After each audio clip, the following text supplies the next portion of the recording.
All right, I'm finishing up the rear brakes for my 2007 Toyota FJ Cruiser. Just want to show you a few parts, what I'm using, in case you're interested.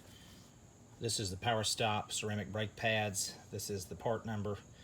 This may fit other vehicles, but just double check your vehicle and model number. This kit was in the box, and I've already got the pads on because some of this is hard to do one-handed. But in that other, in the brake pad kit, you're going to get 4 brake pads for the rear. In that this other part number right here, it was in the box. I don't know if it's always included, but you're going to get 8 of these gold tabs up here, and then you're going to get 4 of what I call the squeal indicators. That helps let you know if the brake pads need to be changed before you have metal-to-metal contact. Real quickly, the way to get these off is there's 2 12mm bolts that thread into your caliper here and here, and they attach just straight through here, and it actually threads into the caliper, and the pin floats through this area here on the body of the caliper.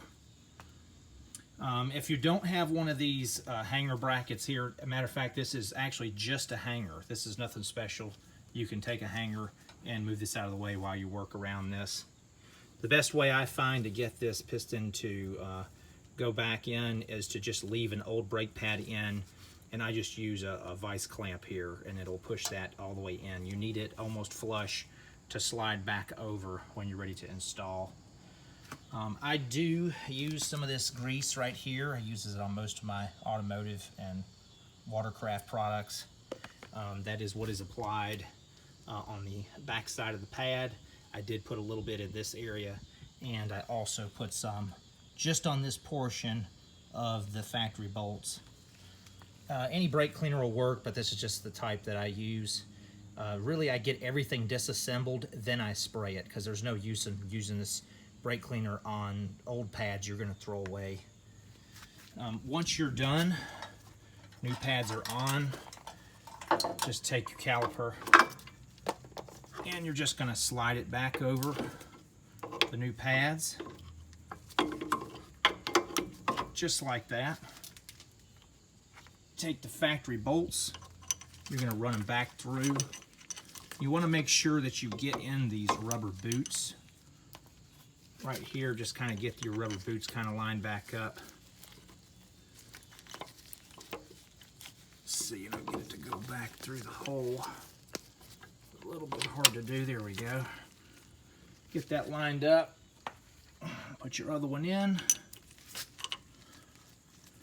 Torque those down, and you should be good to go. Double check your reservoir in the front.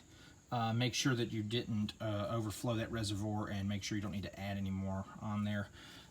My rotors are in good shape. This vehicle has 300,000 miles on it, so it was just a brake pad change for me today. I hope that this information was helpful. I will have affiliate links to these parts that I used in the description if you're interested. If this was helpful, please share and subscribe, and that's to the point.